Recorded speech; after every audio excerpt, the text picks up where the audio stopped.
Chapter 4.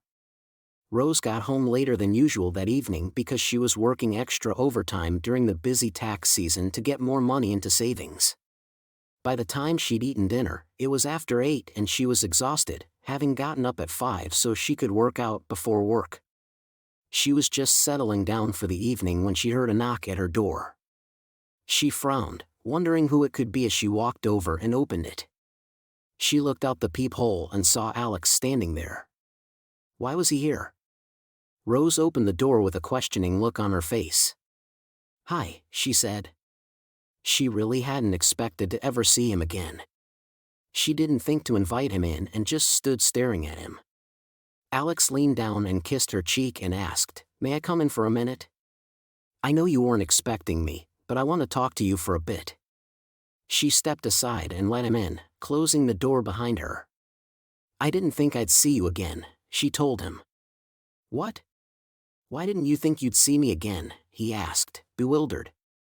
He hadn't said he'd be by her call, but he thought she knew he was falling for her. Why wouldn't she think she'd see him? "When you acted strangely after the park yesterday, I thought you were done with me," she told him honestly. He sighed. "No, I'm not done with you." He took her hand and led her to the couch. "I'm sorry I acted weird. It's kind of a strange situation. I have really strong feelings for you, but I've only known you for a few days. I kissed you, and my body went nuts. You're all I've been able to think about since I met you." "Is that good or bad?" she asked. "That depends. Am I having the same effect on you?" he asked bluntly. She blushed. "Yes. I enjoy being with you. You make me laugh, but I'm really attracted to you, too." "Well, then it's not so bad." "I don't think." He sighed heavily. "You're confusing me. If you were any other girl, I'd be trying to get you in bed. But you were honest and upfront from the beginning that you're not after sex without marriage. I can understand that, and I'm not going to try to pressure you into sex." She nodded. "I appreciate that." Where was he going with this? "So why don't we go to Vegas this weekend and get married?" he asked. She laughed, sure he was just making a joke. "I'm serious." The look on his face told her this was no joke. "This weekend? You want to get married a week after we met?" she asked. "Are you still just looking for a campaign manager in your quest for world domination?" She had to lighten the moment a little. She couldn't think. He grinned. "I've known for a while that if I met the right girl, I'd be willing to get married. That's why you saying you wouldn't have sex before marriage didn't bother me. I figured that if we got along, we'd just get married," he said. "Okay, I can agree with that, but this weekend? That's what's freaking me out here. Are you sure you don't want to get to know one another a little better first? I mean, what if I have some deep dark secret that I'm hiding from you? You're too honest and blunt for that." "I don't have any either, so what's your next objection?" he asked. "Well, how do you know we'll get along? I mean, we can obviously be friends, but how do we know that more than that will work for us? We've only kissed once." He took the hand he still held in his and pulled her toward him. Leaning down, he pressed his lips to hers passionately. He molded her body to his hands roaming over her back. Her hands wrapped around his neck and she returned his kiss for all she was worth. The tingling sensation returned immediately. She felt her heartbeat speed up. Abruptly he lifted his head. "I know. Every time I touch you, I know that you're perfect for me. Marry me." She looked at him with a confused expression. Fighting to control her breathing, she said, "Can we at least wait a week or two? To make sure we still feel the same way? You're killing me here, Rose. I need you. I don't want to wait that long. I honestly don't want to wait until morning, but I will wait until Friday night. We can fly out and get married that same night." His eyes pleaded with her to say yes. "You really want to marry me just to have sex with me?" she asked. Was that a good basis for a marriage? "Right this second, I'd be willing to do anything to have sex with you, but it's more than that. I really think that we're well suited. I don't see any reason to wait," he said. I haven't had as much fun with a woman in my entire life as I've had with you." She sat looking at him. She was already half in love with him. Alicia had asked if she was willing to compromise her morals for him, and she wasn't, but was she willing to marry a man she'd known for less than a week? She pulled his head down for another kiss. She had to be sure that the feelings were as strong as she thought they were. He tasted just as good as she remembered. Touching him made the rest of the world disappear. It was all she could do not to pull him down on top of her right then. She tore her mouth away. "Where will we live?" she asked. She had to be practical. She had to think. She couldn't let how she felt for him right this second make a decision that would affect every moment of the rest of her life. "Is that a yes?" His brown eyes stared into hers, almost mesmerizing her with the intensity of his gaze. "I think it is," she answered shyly. She had to take this chance. Maybe it was crazy, but he was offering her a lifetime with the man she loved. He gave her another hard kiss. "I'll make travel arrangements. What time do you get off work on Friday?" "I'll cancel my overtime," she said. "I can be home by 4:30. We'll plan on flying out at 6:30 or later. The wedding chapels are open until midnight, and there's an hour time difference. I think the flight is around 2 hours. Do you want Elvis to marry us?" he asked. She laughed. "Absolutely not. If Elvis is there, I'm not getting married." "I'll come by tomorrow evening with the specifics of the arrangements," he said, heading for the door. "I'll let you get to bed. I know you have to get up early for work." She followed him to the door, closing and locking it behind him. She leaned against the door and sighed heavily. What had she just agreed to? Asterisk. When Rose got to work the next day, she canceled her overtime for the remainder of the week. She wanted to have some time to do some shopping in preparation for her wedding. She wasn't going to wear a long dress with a train, but she did want to have a nice white dress to wear, even if it was simple. She also wanted to pick up some lingerie. For lingerie, she needed a partner in crime. Alicia was thrilled to go with her after work to shop. The two women headed to the local mall, and Alicia helped her pick out some pretty lingerie. "I can't believe you're marrying a guy you met last week. It's so unlike you," she told Rose. Rose grinned. "You haven't seen the guy. Besides, this is the new improved me." Alicia laughed, holding up a pink nightgown. It was a simple cut gown with spaghetti straps that stopped at mid-thigh. It wasn't sexy in a blatant way, but once it was on, it would be fabulous. "This would look so good on you. You've got to get it." They had a quick dinner out, and Rose hugged her friend. "Thanks for your help. I'm not much of a shopper, and I've never bought anything that was actually meant to be sexy before." "No problem. You just have fun Friday night. I want details on Monday," she told her with a grin. "I promise to have fun. I make no promises about details." She knew she wouldn't be sharing the kind of details that Alicia wanted.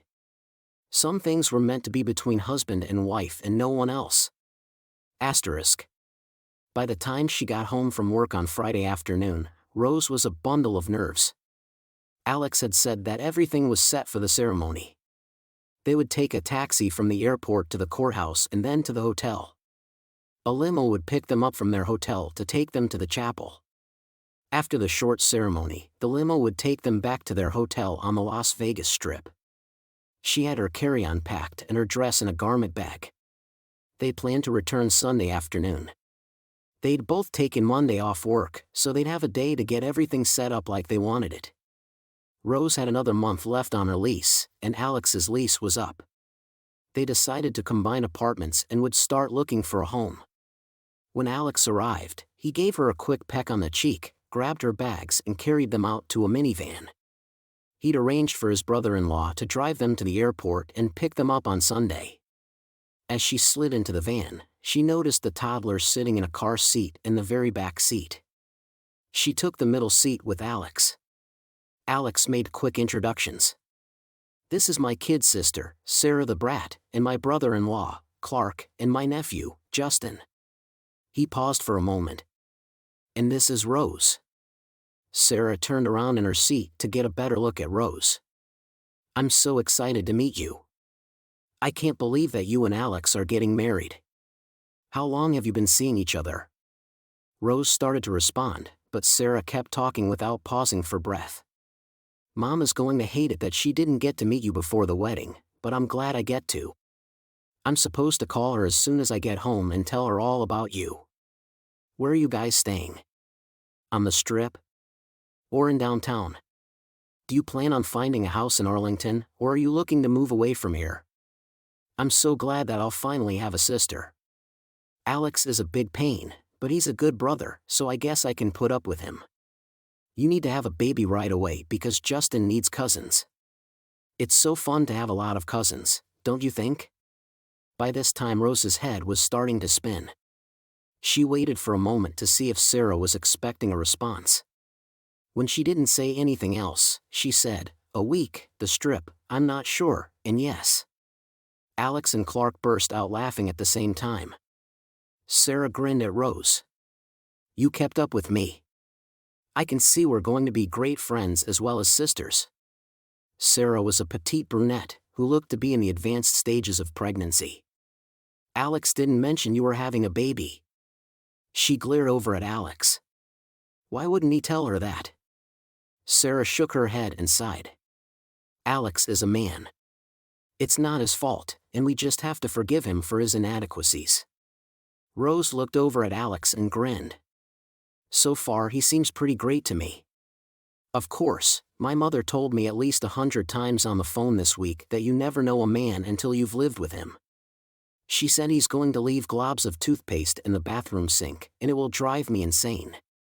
Or he'll be incapable of remembering to take the trash out without being told 50 times. Sarah laughed. They're both true in Alex's case. But he's pretty cool anyway. For a brother. She gave Alex a teasing smile. The van slowed as Clark leaned out the window to get his parking ticket to pay as they left the airport. Ignore Sarah. She's just jealous because I got all the brains in the family and she was stuck with the big mouth, Alex said under his breath. I heard that. Just for that, I'm not getting you a wedding present, Sarah said. Clark sighed. Yes, she is. Don't be difficult, Sarah. We want Rose to think the family is normal. She still has time to back out. Wait to be crazy until after they get back. Rose laughed at all of them. I think I'm going to fit in just fine. Clark pulled up in front of the passenger drop-off, and Alex and Rose got out. Alex went to get their bags. Sarah jumped out of the car as well and hugged Rose. Best wishes. I'm so glad I have a sister now. I've always wanted a sister, too. Rose hugged her back before walking with Alex into the airport. After they checked in and went through security, they only had a few minutes to wait before their flight. We were cutting it pretty close, Rose commented. I know, but the chapel that we're using closes at 10, so we have to hurry, he told her.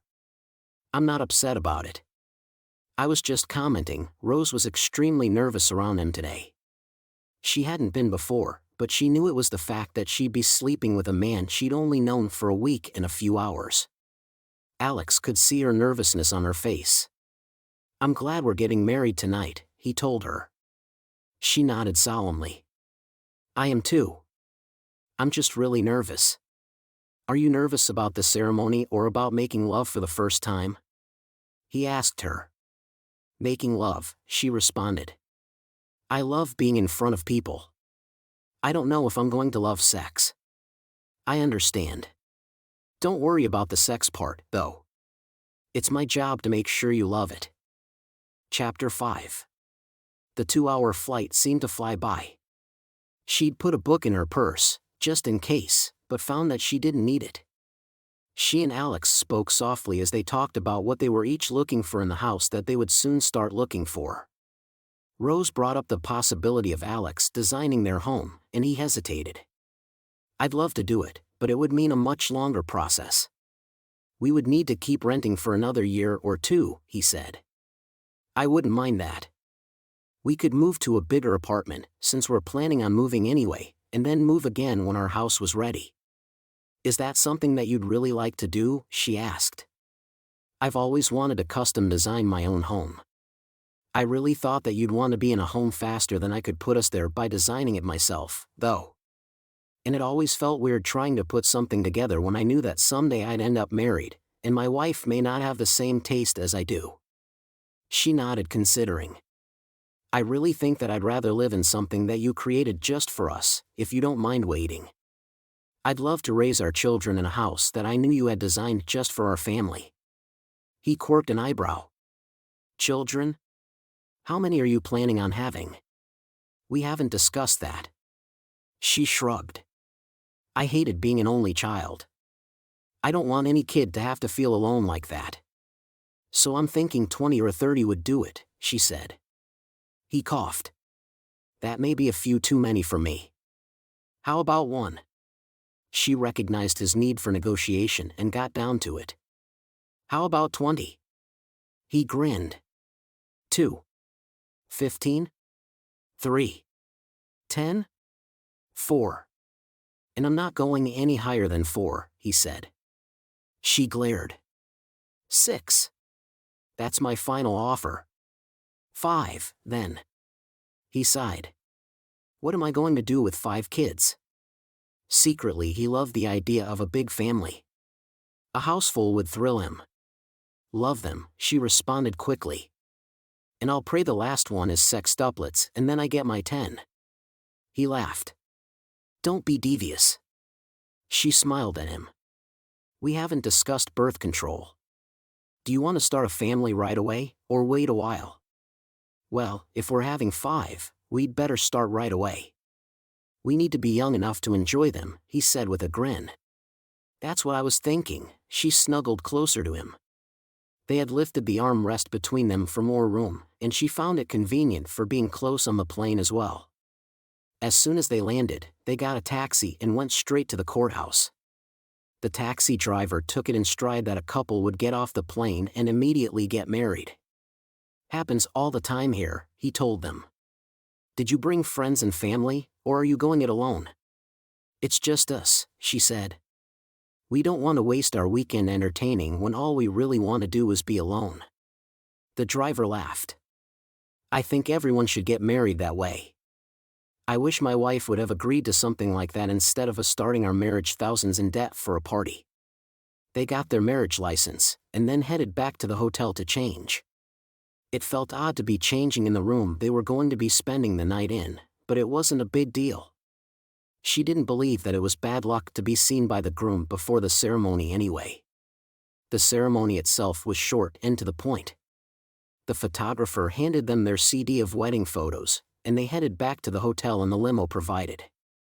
In the back of the limo, Alex reached out and pulled Rose toward him, kissing her softly. So, do you feel married yet? She laughed up at him. Not at all. I think that's going to take a while. Maybe we should take in a show, and go to a casino for a while before we go back to our room. Maybe then I'll feel married. She looked down to hide her grin. His eyes widened. Are you serious? Sighing, he said, I guess we can. I can wait, he said, running his hand over her hair. The disappointment in his voice almost had Rose laughing out loud. That would make me feel better, she whispered, trying not to shake with laughter. Let's go back to the room and change, and we'll go out and have some fun. I've never been to Vegas before. He dropped his head against the back of the seat. He hadn't thought she was that nervous about making love with him, but if she was, then he wasn't going to push it. What kind of show do you want to see? Magic? Music? Comedy? She sucked in her breath to steady her voice. Oh, definitely comedy. I love to laugh. Alex noticed that her voice sounded funny, but dismissed it as nerves. The limo pulled up in front of the hotel, and he took her hand, helping her out of the car. After he'd opened the door to their room door, he stepped aside for her to enter. Why don't you use the bathroom to change, and I'll use the bedroom, he asked, walking over to his bag to pull out some jeans and a nice shirt. Rose kept her head down as she took her carry-on into the bathroom. She couldn't believe that he actually thought she was going to make him sit through a show or spend time at a casino before she would go to bed with him. She was nervous, yes, but she was more than ready to make love with her new husband. She wouldn't have married him if she hadn't been. She wasn't one to prolong the feeling of nervousness either. She'd rather bite the bullet and get it over with. She quickly got ready for bed and changed into the sexy white nightgown she'd bought for her wedding night. It was silky, had spaghetti straps, hugged her curves, and ended at mid-thigh. She couldn't wait to see Alex's face when she walked into the room wearing it. She brushed out her hair so that it fell just right against her shoulders. Alex changed quickly and sat down on the bed. He was determined to give Rose all the time she needed. He'd rushed her into this marriage, but he wasn't going to rush her into bed with him. Well, he wasn't going to rush her into bed with him right this second. He planned on consummating the marriage that night, but waiting an hour or 3 wouldn't kill him. He heard the door open and looked over at Rose with a smile on his face. He didn't want her to think that he was upset with her for asking him to wait for a little while. His eyes widened when he saw what she was wearing. He immediately stood up and walked toward her, trying not to show his eagerness. "Please tell me you don't think that's suitable attire for a Las Vegas show," he said quietly as his hands stroked down her arms to grasp her hands in his, pulling her toward the bed. She laughed out loud. "Only if I'm in the show," she said. The relief in the air was palpable. He backed toward the bed, holding both of her hands tightly in his. When his legs hit the foot of the bed, she pushed his shoulders and knocked him over onto the bed. She quickly followed him down, pressing her lips to his. "So you weren't really nervous?" he asked with one eyebrow raised. "Sure, I'm nervous. I'm a lot more excited, though. You, my husband, are hot." He laughed and kissed her shoulder. "That sentiment is mutual." She sat up abruptly. "You're wearing too many clothes," she told him. "I'm sitting here mostly naked, and you're wearing jeans and a shirt. I think you need some help with that." Her hands went to the buttons on the front of his shirt, and she started unbuttoning them quickly. He laid there watching her with a bemused grin on his face. "Are you in a hurry?" "I'm in a hurry to get you naked. After that, I think slow would be good." He sat up so that she could slip his shirt off. "Kick your shoes off." He pulled his socks and shoes off and started to unbutton his pants. She pushed his hands away, and did it for him. "That's my job." He laid back and watched as she unzipped his jeans, pushing them down his hips, catching his boxers on the way down. He watched her face carefully as his penis sprang free from his underwear. She pushed the clothes off his feet and knelt beside him, staring intently at his member. She reached out a hand and touched it, stroking it gently. He caught her hands and flipped her over onto her back. "If you want this to go slowly, then you're not going to be able to do that right now," he told her fiercely, covering her lips with his own. His fingers drifted down to her nipples, and he pinched them lightly through her gown. "I like this thing you're wearing," he whispered. "How offended would you be if I took it off right away?" She laughed. "I really don't think it's meant to be worn for very long." He pushed it up over her hips and pulled her to a sitting position, pulling it over her head. "Much better." He pushed her back onto the bed, and immediately brought his mouth to her breast, pulling the nipple between his lips, and laving it with his tongue. The softness of her breast against his face had him groaning, hoping he could hold out long enough to make it good for her. She arched off the bed, moaning softly. "That feels good." Her fingers threaded through his hair, holding his mouth tightly against her. His hand roamed across her body to her free nipple, softly plucking the nipple between his fingers and thumb. He kissed his way up her neck and over to her ear, nibbling gently on the lobe. When she shuddered, he smiled. "You're an ear person." "Is that good?" she asked. "Neither good nor bad. I've just never dated one before, but I like ears, so I had to try," he said softly. "When do I get to kiss you and figure out what you like?" she asked as she laid back and let him nibble at her ear, his hands roaming across her breasts and flat stomach. He laughed. "Not right now. I'm having a hard enough time waiting as it is." You have to be ready, so just lay back and let me get you there. I am ready, she said. He shook his head. Nope. You can speak too coherently to be ready. He moved one hand down to her mound, moving his fingers through the soft hair there. He kissed his way down to her stomach, licking the soft skin around her navel. He moved his hand down further between her legs. She started to hold her knees tightly together, but then let her legs fall apart. His fingers trailed up her thighs between her legs. She lay thrashing her head back and forth on the bed. His fingers felt so good. He moved his hand up slowly to the apex of her thighs, and parted her. His finger found her sensitive nub, and rubbed it insistently. His other hand joined the first and he inserted one finger into her to test her readiness. She was damp, but not overly so. He slowly began to slide the finger in and out. She moaned softly. He quickly added another finger, trying to get her used to his touch. Both of his fingers moved in and out steadily faster. She began to arch against his hand, and that's when he knew she was ready for him. He rolled on top of her, and moved his hips into the junction of her thighs. He brought his lips back to hers, slowly moving his tongue in and out in imitation of what was about to happen between their bodies. He moved his member to her entrance and pushed softly. She felt him nudging against her, and was astounded by how good it felt. It was a weird sensation, part pain, and part fullness. He pushed a little harder, and embedded himself fully within her. She let out a sharp moan at the pain, and he laid still, waiting for it to pass for her. Slowly, the tension left her body, and he began to thrust within her. The thrusts came faster and faster. She started to move with the thrusts, enjoying the sensation now that the initial pain had passed. Slowly she felt her body tightening and grasping for something. He was getting close. He bit his lip trying to hold out until she finished. He could see in her eyes that she was almost there. A few more thrusts and she closed her eyes and let out a half scream. Thank God. Now he could finish. He moved faster and let out a growl, his body tightening as he poured his seed into her. He lay there for a minute as his pulse returned to normal. He propped himself up on his elbows to take some of his weight from her, watching her as her eyes cleared and focused again. He dropped a quick kiss to her lips and rolled to her side. She followed him and burrowed into him, so tired she could only think of sleep. I like that. We should do more of it when we wake up, she said against his skin, as she closed her eyes. He smiled and pulled the cover over her body so she wouldn't get cold.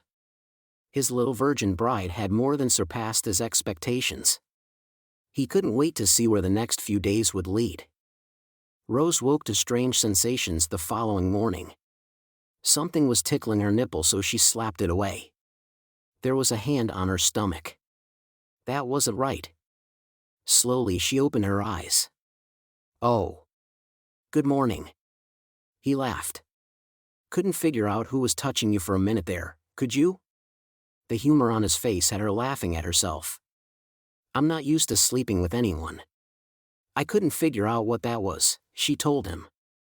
I thought it was a bug or something. Just your husband trying to get you to hurry and wake up, he said, kissing her. Why? We're not in any hurry today, she said. We have all day. You may not be, but I am, he answered as he rolled fully on top of her. He began kissing her passionately, his hands kneading her breasts. Ah, I understand now. Your needs were more important than my sleep, she said. So glad you see it my way. Now be quiet, wife. I'm trying to make love here. He found her propensity for chatting during sex highly amusing. She seemed to think it was fine to just have a conversation. It was cute. She laughed. You're doing a lovely job of it, whether I talk or not. He got back down to business, kissing her neck and ears. I'll do better if I'm not trying to have a conversation, he said. You knew I was a talker before you married me. Did you really think that would change while we made love? She rolled her eyes at him. He sighed heavily. I guess not. He moved a finger inside her to see if she was ready. When he felt her dampness, he positioned himself between her thighs. Do you think this will make you be quiet? He asked as he thrust inside her. She gasped with pleasure. Probably not, she said, but I really appreciate the effort. Chapter 6. Alex and Rose spent the weekend getting to know one another better, both in bed and out. They spent a couple of hours in the hotel casino, and even took in one of the shows. By the time they got back on the plane to return to Texas, she was feeling very secure in her decision to marry Alex. Maybe he didn't love her yet, but she felt like in time that could happen. She was not looking forward to getting back to the real world. She knew they had a lot of work ahead of them, combining households and then moving as soon as possible. They'd both given notice to the apartment complex the previous week. The ride home from the airport with Sarah and her family was just as crazy as the ride there. As soon as Alex and Rose got settled into the minivan, Sarah spun around and asked Rose, "So how was the honeymoon? Is my brother any good in bed?" She had an impish grin on her face. Rose sputtered and turned 3 shades of red. Alex threw back his head and roared with laughter. "I didn't think anything would make you blush."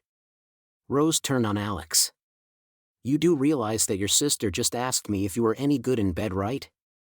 That's just plain weird, and since I've been in bed with you for the past 36 hours, it's blush-worthy, so just get over it." "I have to say that I do understand why you call her Sarah the brat now." Sarah grinned at Rose with wide eyes. "You spent the entire time in bed? You didn't even take in a show?" Sarah had a sister now, and was thrilled to have someone to tease like Alex had always teased her. Rose groaned. "We took some breaks to eat, watch a show, and we even gambled for an hour or two. We just spent most of the time in bed." She glared at Alex for laughing. "How far along are you?" Sarah giggled softly. "Nice subject change, sis. I like the way you think." She didn't answer, but patted her huge stomach. Rose poked Clark in the shoulder. "Ouch," Clark said. "No poking the driver." "Then make your wife and brother-in-law behave, please," she politely suggested. Clark sighed heavily. "It's just not possible. I really think it's some sort of genetic defect." Sarah slapped Clark's arm. "Genetic defect? What's wrong with you?" Clark snapped, still driving. "Don't hit or poke the driver, please." Clark seemed exasperated with the whole lot of them. Alex was laughing harder and harder. "Sarah, I don't think your brother is getting any tonight. He has a bad attitude," Rose told her. Clark pulled up in front of Rose's apartment. He turned to look at Rose. "It's not going to work, you know. It won't improve his behavior one little bit. Don't deprive yourself just because you're trying to get him to be good." Sarah said, she'd only be depriving herself if Alex is good in bed. "Would you be depriving yourself by holding out, Rose?" Rose opened the door of the van. "I'm done with this conversation. I really am. Will y'all come over for dinner tomorrow night?" Sarah asked. "We usually have Alex over on Sundays, but with just returning from your honeymoon and all, we can forgive you for missing tonight." Alex looked at Rose. "Let's wait until next week. We have a lot of organization to do to combine households." No one was fooled by that. It was obvious that he wanted to get Rose back in bed and keep her there for a week. Sarah rolled her eyes at Alex. "Yeah, right. You just want to keep Rose to yourself for as long as possible." "Of course, I do. I married her because I wanted to spend time with her in bed and out. I got stuck with you." Alex hugged Sarah and carried their bags to the door of Rose's apartment. He unlocked the door with the key that Rose had given him and carried their things inside. She picked up the bags and began to unpack them when she was stopped by his hand on her arm. "I'm sorry my sister was so annoying." Rose shrugged. "She's definitely a sister. She's fine. I was just a little embarrassed. I mean, we just got back from our honeymoon, and I know that everyone knows that we had lots of sex, but I didn't need her talking about it." He grabbed her hand and started to pull her toward the bedroom. "Do you know how long it's been since I made love to you?" She glanced at her watch. "Oh, no. It's been over 5 hours." We're starting to act like an old married couple. Quick, take your clothes off and hop on the bed. He shook his head at her. You're being sarcastic. I'm being serious. All I could think about on the plane ride home was making love to you. I was sure that Sarah was going to notice how hard I was in the car and comment on it. She grinned. I noticed, but I didn't say anything. I sure hope your sister wasn't staring at you there. He unbuttoned her blouse and dropped it on the floor. You're the only one who can't keep her eyes off me. She pulled his head down for a passionate kiss. That's probably a good thing. They went to the apartment office first thing on Monday morning. They looked at the 2-bedroom apartments at the same complex and decided they'd be happy there for the time it took to build their house. They rented one that would be available on Saturday morning. That would make things easier for them with a shorter move. The new apartment was right between their old ones, so it would work out well for both of them. They decided to turn the extra bedroom into an office. One bonus that the 2 bedrooms had over the 1 bedroom was a washer-dryer was included. No more Friday nights at the laundromat. They picked up some boxes, and both threw themselves into packing. They both had to work Tuesday through Friday, so having most everything done today would be a help.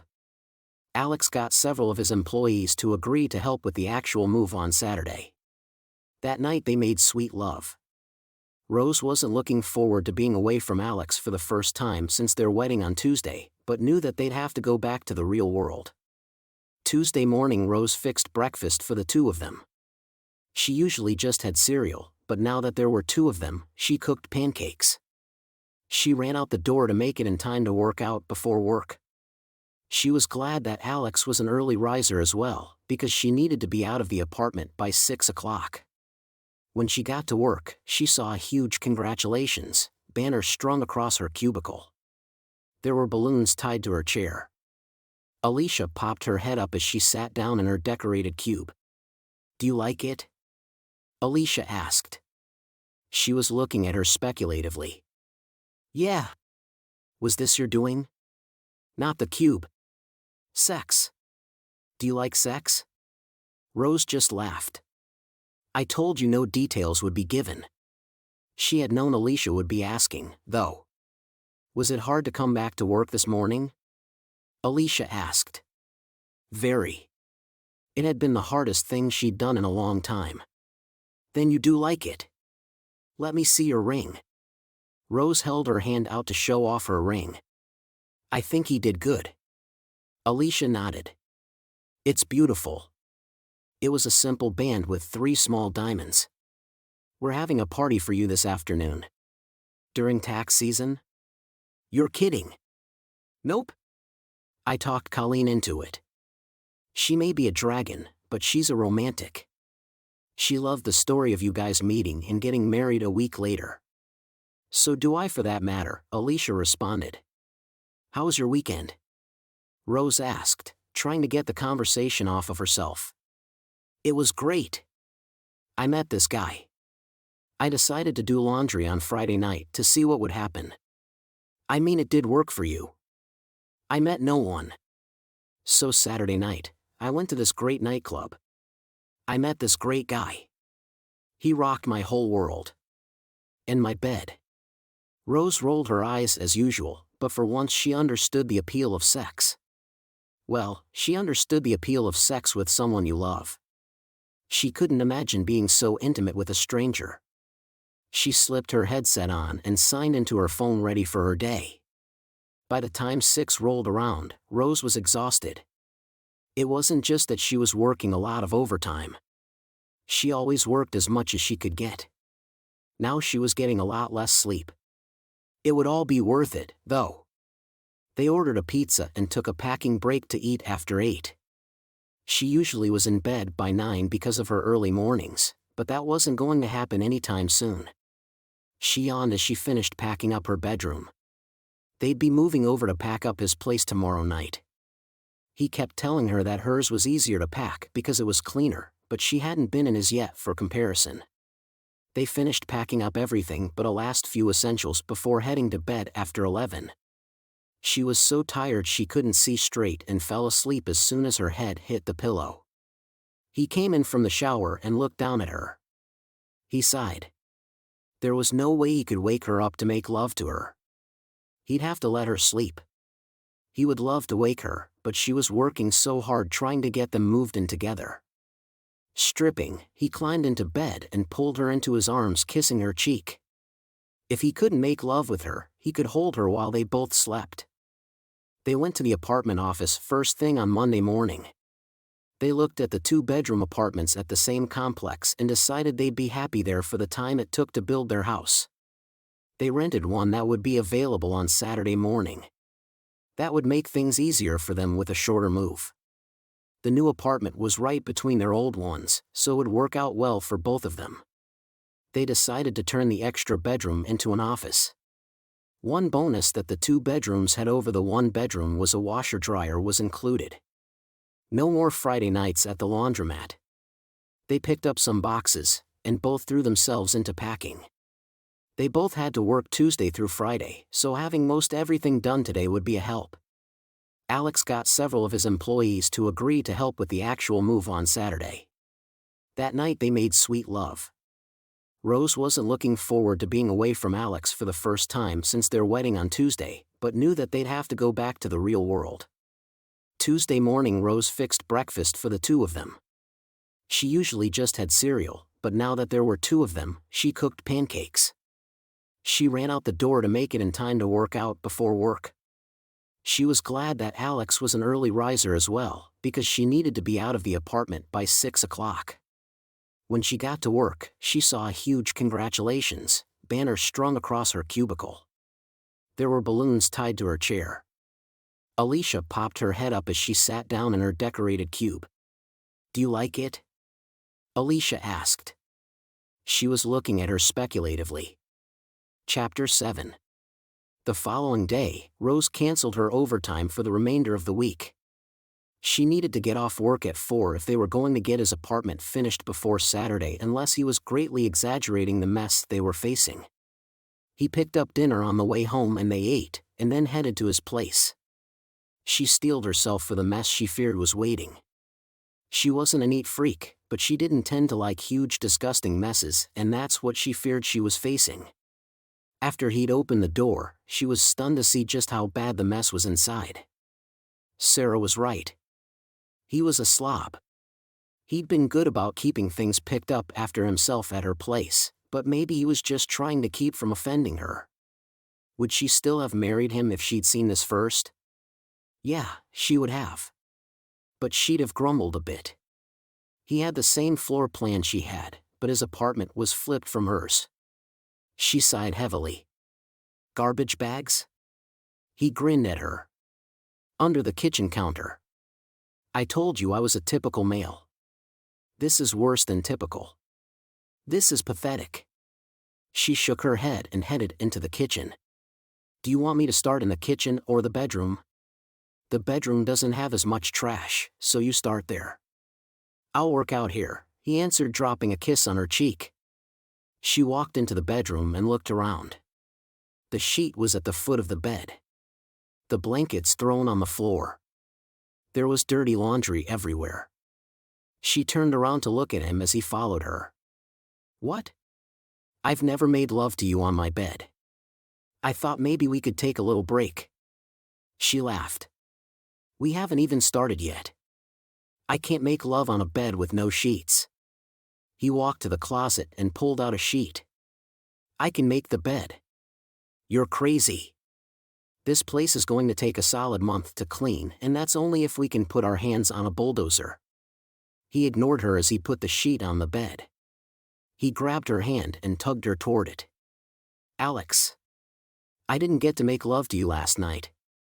"It's been over 36 hours, he said. He pushed her down on the bed and followed her quickly, kissing her neck and stroking his hands up and down her body.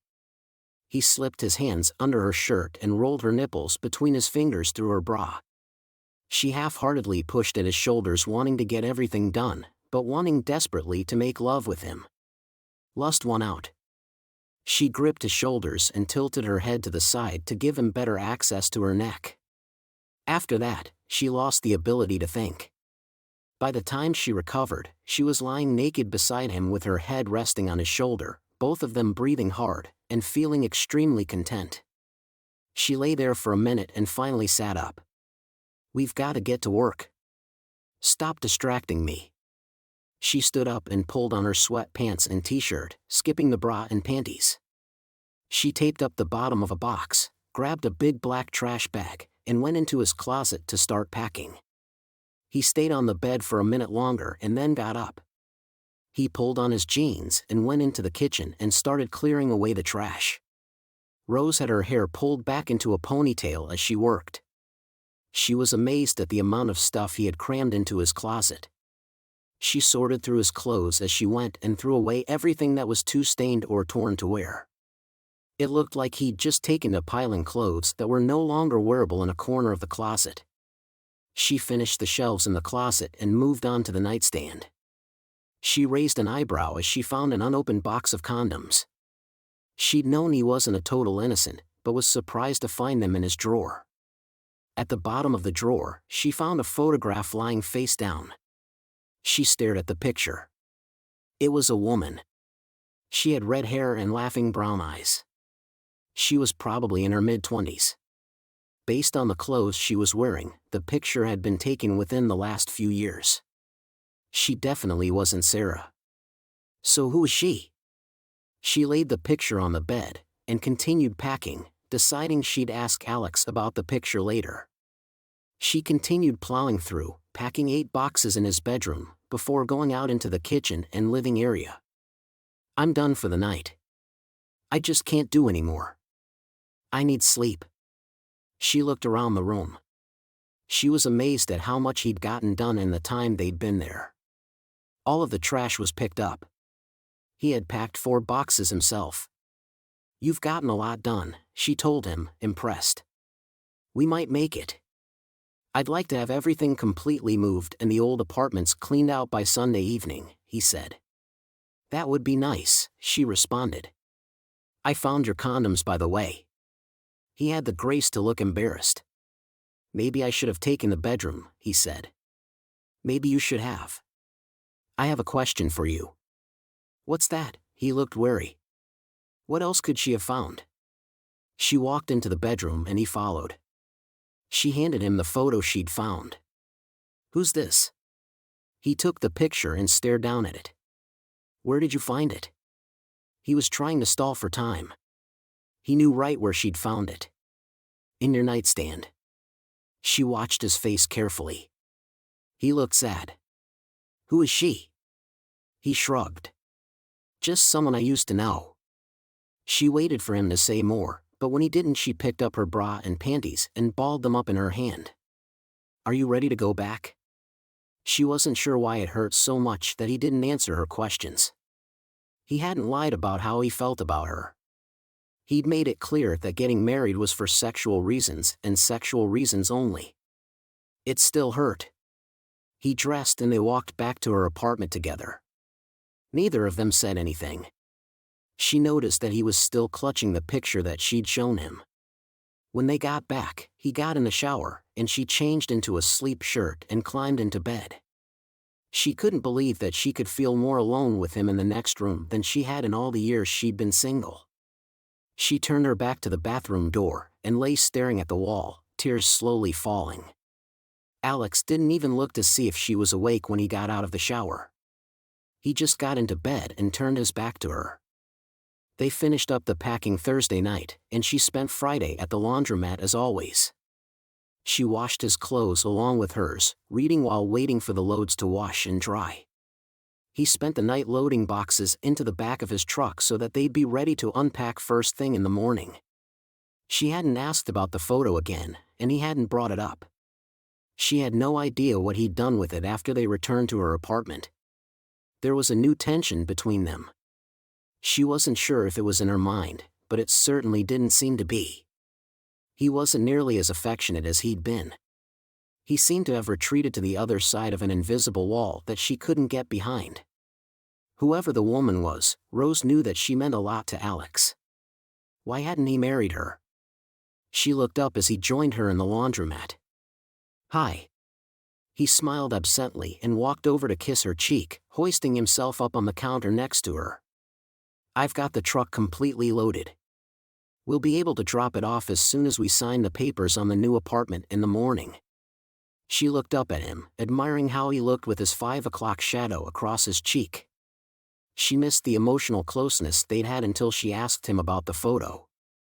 She leaned into him and rested her cheek against his shoulder. "It's been a long week." He wrapped his arm around her. "It has. I'm exhausted. We've both been putting in full days at work, and then another full day at home in the evening. I can't wait until everything is unpacked. It's going to feel like we're on vacation." They hadn't made love since that evening at his apartment. They'd both been busy and exhausted, but she couldn't help but feel that he would have made the effort if it hadn't been for the picture. She just couldn't get it out of her mind. She got up to check the laundry after the dryer stopped. Everything was dry, so she pulled the items out one by one and folded or put them on hangers. Alex got up and helped her. They each took a basket and carried them back to her apartment. They hung the clothes in her closet, but left the folded clothes in the baskets.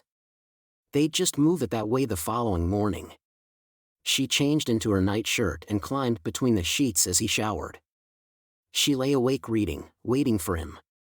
When he stepped into the bedroom wearing a towel wrapped around his lean hips, he saw that she was lying awake.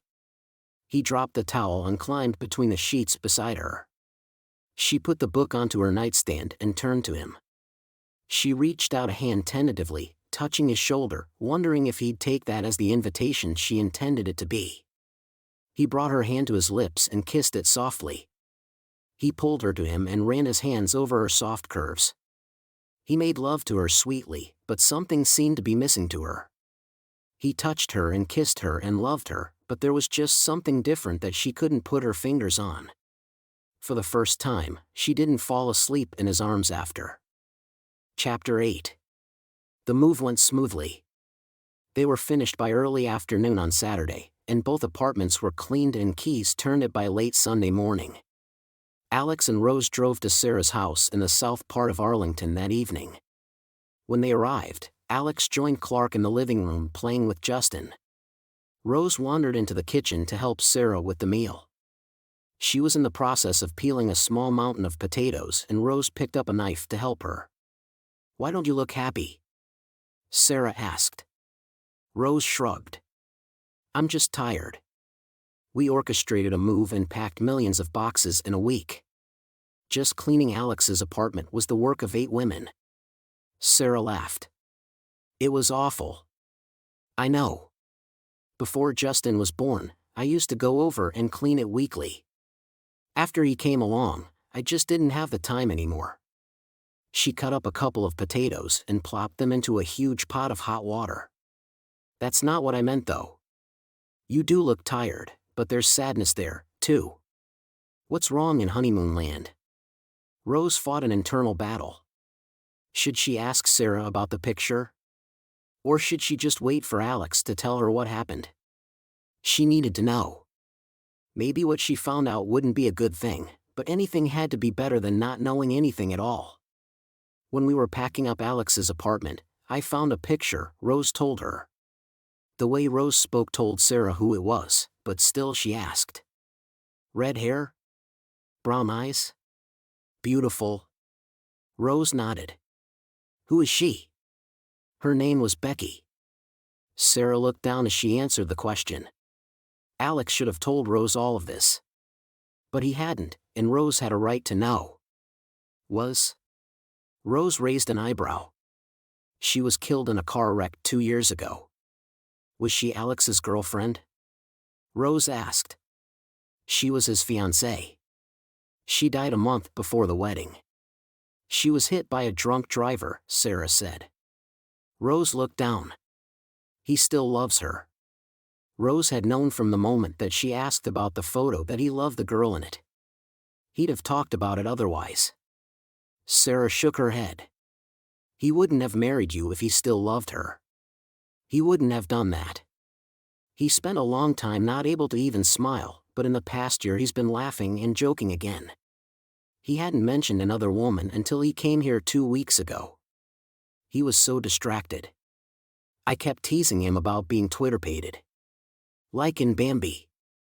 Rose shrugged. He's been different since I asked him about the picture. It's like he's built a wall between us. What was she like? Sarah was silent for a moment while she thought about how to answer that question. Well, she was beautiful, but you already know that. Alex was wrapped around her little finger. She paused for a moment, moving the pot of potatoes onto the stove and turning the burner on high. Alex had a blind spot where Becky was concerned. She was extremely self-centered. The wedding plans were a nightmare. You know all those TV shows with bridezillas? They were based on Becky. Rose's eyes widened. Are you saying that just to make me feel better? Why would Alex have fallen for a girl like that? Sarah shook her head. Alex would strangle me if he knew I was saying this at all. She turned to look at Rose fully. She wasn't going to let me be in the wedding until she found out that I was pregnant. When she realized I'd be around 6 months along for the wedding, then I was in. She came right out and told me that only fat and ugly women could be in the wedding party. They'd make her look better. She wasn't kidding. That sounds like something I would have said as a joke. Rose was having a hard time believing Alex could have loved a woman like that. He seemed to be so much more grounded. She wasn't kidding. She was a witch with a capital B, Mom, and I tried to talk to Alex about her, but he just got angry. She told him that we were mean to her when he wasn't around. Finally, Mom and I started to treat her like a princess just to keep Alex from hating us. It worked, but it drove us nuts. I shouldn't talk badly about her. She's dead. I don't have a nice thing to say about her, though. Well, she was beautiful. I guess that's nice. Rose was silent through dinner as she thought about what Sarah had said.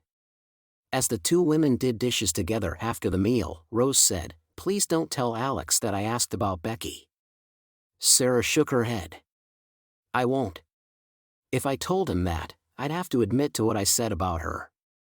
She knew she'd have to talk to him about it again eventually, but she wasn't ready yet. Rose nodded. "If you were me, how would you proceed? Should I press him with questions about her, or just let it go?" He seemed sad and distant since I showed him the picture. Sarah sighed. "I wish I knew the answer to that. I think he probably needs time to think about how he wants to talk about it. No matter what she was, he loved her. And Alex doesn't do anything halfway." Asterisk. Tax season was finally over and Rose was able to cut back her obscene hours at work. They'd been married 4 weeks, and Rose felt like they were drifting further and further apart. She was sure that Alex felt like he'd made a mistake to rush into marriage with her, but she felt just the opposite. She loved him more every day. As she started spending more time at home, she realized just how much time he was spending locked away in the home office they'd set up. Finally, she asked him what he was doing in there. He looked startled. "I'm planning our house." "I thought you knew." He'd worked hard every night to get it just perfect. They'd be ready to look for a home site soon. "Really? May I see what you've done so far?" she asked tentatively. "Of course." He grabbed her hand and pulled her into the office. "Have you ever looked at a blueprint?" he asked. "Not really." He pointed out the features that would interest her most. "The master bedroom is here. There are 2 large walk-in closets. I've drawn the bathroom with a separate bathtub and shower. I've drawn a separate alcove for the toilet with its own door so that we don't have to worry about walking in on each other." She nodded. "That bathroom looks huge." She loved big bathrooms. "I thought you'd like that. If you want me to change something, just let me know." So far so good. "How many bedrooms are there total?" 5 bedrooms and 3 baths. I put 1 bedroom right next to the master. I thought we could use it for a nursery. Then the other bedrooms are across the house for when the kids get older." "So you're still willing to have 5 kids?" she asked with a grin. She'd been unsure what he wanted from her for a while. "Why wouldn't I be?" he asked, surprised. She studied him for a moment, wondering if this was the time to bring up how she'd been feeling. "You've just seemed a little distant since we got back from Vegas." He pulled her down into his lap. "I'm sorry I've seemed that way. I don't mean to be distant." She was his whole world. He didn't want to give any woman the kind of power over him that saying that would, though, so he remained silent. "I was starting to worry that you regret our marriage," she said softly. He sighed. "I don't regret our marriage at all. We got married fast, and need to take time to get to know one another a lot better, but I don't regret our marriage. I'm sorry that I made you think that." He hadn't meant to make her feel insecure. He wanted to kick himself for hurting her that way. She snuggled into him, burying her face into his shoulder. She felt like he knew everything in the world about her, but he'd completely closed off a couple years of his life from her. The years with Becky in them. She didn't want to bring that up now, though. It was too nice to just sit with him and talk about their future. "We only really had those 2 days alone together when we went to Vegas. Since we got back, I feel like all we've done is work. How would you feel about taking a long weekend somewhere?" he asked. "I don't feel like we've had the time we need to truly talk. And spend entire days making love, of course. We need that." She smiled. "That sounds nice. Where are you thinking about going? Maybe a cabin on a lake somewhere?" "I'd rather go in May, before school is out and the family traffic gets in. And before the oppressive Texas heat makes actually being outside not much fun. Unless you'd prefer to go somewhere like Vegas or Branson." "No, a lake sounds great. I like the idea of actually having some time alone. Of course, it means I'll have to cook a lot more than I usually do, but I'll live," she grinned. "Maybe we could find a cabin near a nice restaurant? We'll take steaks and I'll grill out some too. That way all the work doesn't have to be you." He liked the idea of doing something for her. "Set up the time and place, and let me know as soon as possible. This is a good time of year for me to take off work for a couple of days," she said. "I've been meaning to talk to you about that, too. You know, we don't need the money you make. I can easily support us both and then some. Do you want to start looking around for a location for your bookstore?" he asked. Her eyes widened. "We've never really talked about money, but it never occurred to me that would be possible." He smiled. "If you were to save every dime you made, how long would it take before you could get your store?" He knew how much she hated her job. It seemed to drain everything from her. He wouldn't mind if she wanted to just stay home, but knew that she wasn't the type who could do that without going insane. She thought about that for a minute, doing some mental calculations. "Probably 4 or 5 months. If I could add around $20,000 to your savings?" "Then how long?" He could add a lot more to it than that, but he knew she had a good chunk already saved. "Then I could quit tomorrow," she said. "But I don't expect you to do that." She'd never felt like she should live off him. They didn't exactly keep their money separate, but she felt like she should pull her own weight. "Why not? I can easily do that, and you'd be able to do what you want to do." "Would you like to do that right away?" he asked. She thought about it for a minute. It never occurred to her that he'd help her open her store, but there was no reason to say no. He was her husband, and any money she made would be shared by them. "Absolutely. I'd love to never have to wear an antenna on my head again," she told him. "Give your 2 weeks' notice on Monday then. We'll scout around for a location for your store." "I'm assuming you want to open it here in Arlington?" he asked. "I was actually thinking Grand Prairie. Arlington has a couple of used bookstores, but there aren't any in Grand Prairie at all. It wouldn't be too far from here, and I think I'd drive more traffic into my store that way. There are a couple of empty shops on 303 that I've been eyeballing for a while, hoping they wouldn't be rented out before I was ready. We'll drive over there and take a look tomorrow," he said. "If there's a place worth having, we'll lease it. Do you know anything about keeping books for a business?" "I've never done it, but I've done a lot of research on it. I have an idea on how I want to run things. With the amount you're pitching in, I'll have enough for operating expenses for the first 3 months. Hopefully after that, even if I'm not making a lot of money, I can handle the expenses as they come along. Hopefully we can find something tomorrow. Do I get to build the bookshelves? He asked with a gleam in his eye. He loved the idea of working with his hands and helping her in the process. Well, I was going to buy cheap ones, but sure. I'll take all the help I can get. She waited a moment. I'll even see if I can come up with some way to compensate you for your time. He grinned. Do I get compensation for offering? She kissed him. Will that work? He stood and led her into the bedroom. It's certainly a good start. Asterisk. They found the site she wanted to use for her bookstore the following day, and she gave notice on Monday morning. She was thrilled. The next few weeks were full of preparations for the bookstore. They decided to open on June 1st, which meant a lot of work had to be done in the meantime. They took the second weekend of May to go to the lake. The relaxation and just plain time away from life was refreshing. They left on Friday morning and the plan was to return on Monday evening.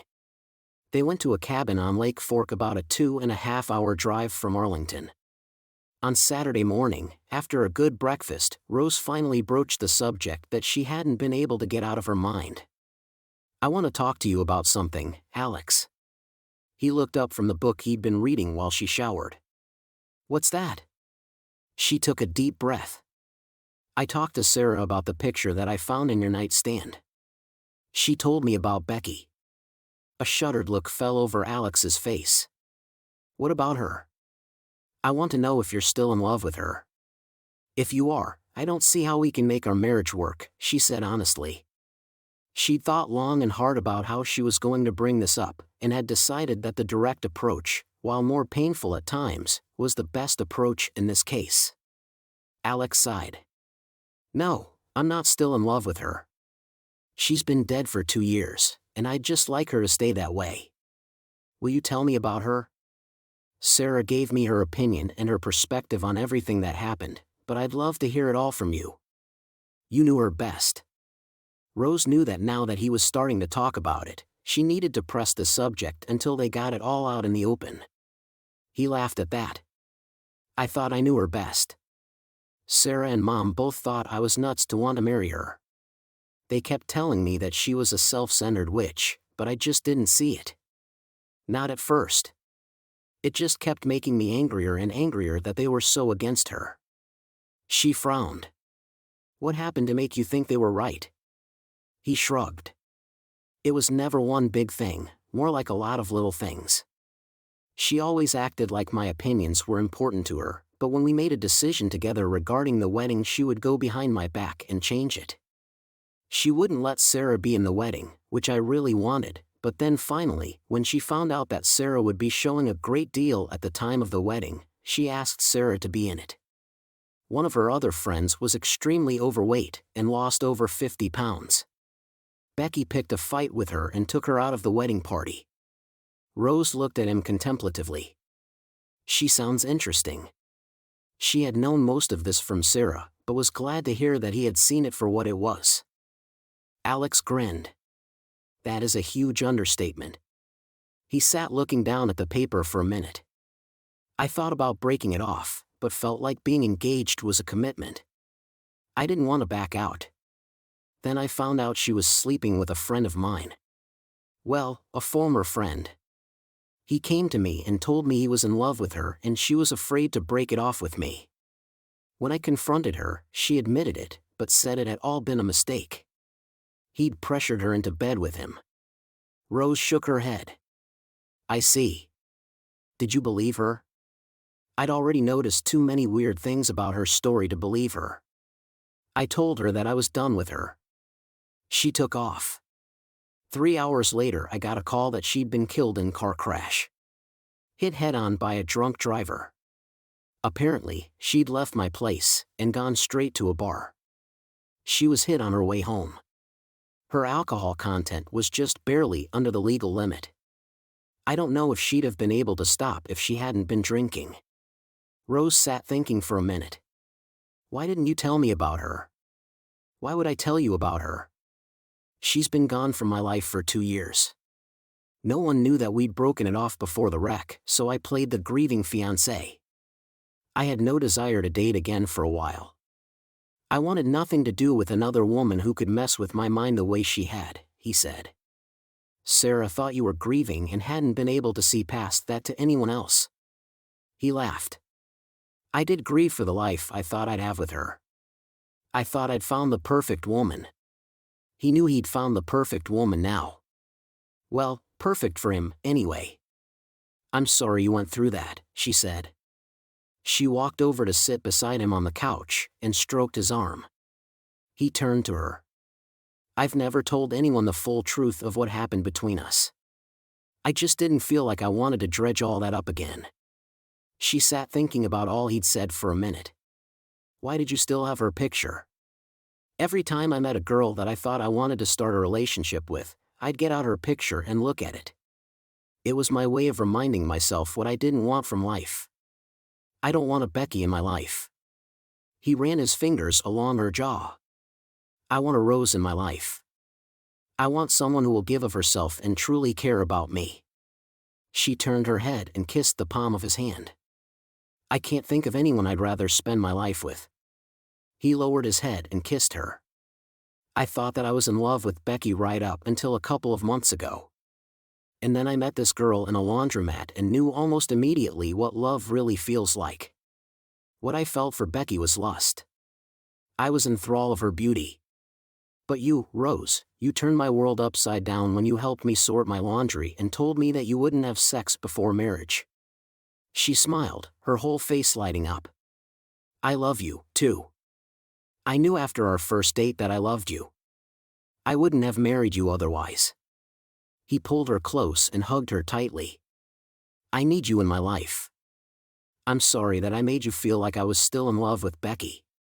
No need to apologize. I understand why you didn't want to talk about it. Please try not to shut me out about things like that again. I'm confident, but even I'm not that confident. She snuggled into him. I do have one more thing to talk about. What's that? He asked.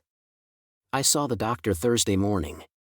The first of 5 will be born in about 8 months, she grinned. She had wanted all to be right between them before she told him. This seemed the perfect time. Seriously?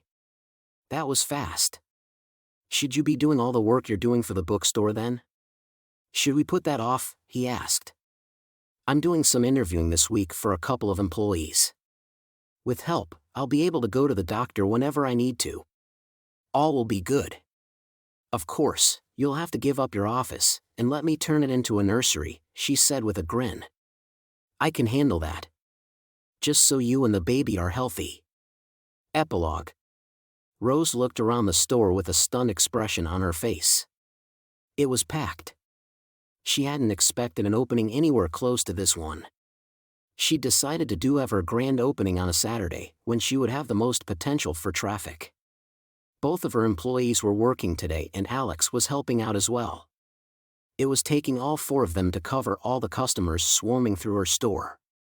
She decided to specialize in the 2 genres that she was most familiar with, romance and science fiction. She deliberately marketed to those 2 segments. Obviously it had worked. She stretched and shifted as she checked out yet another customer. There had been a steady stream of customers buying things since they'd opened the doors a little over 6 hours before. Alex saw her and walked to her side. You need to take a break. They can handle it for a while. The doctor said you needed to put your feet up for 10 minutes every 4 hours. It's been 6.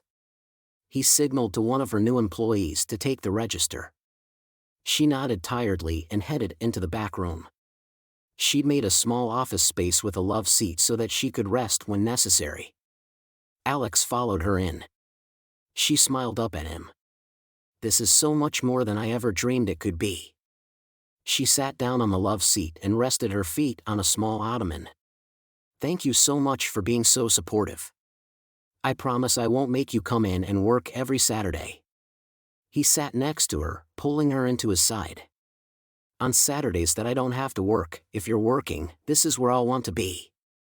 I want to be with you every minute that I can.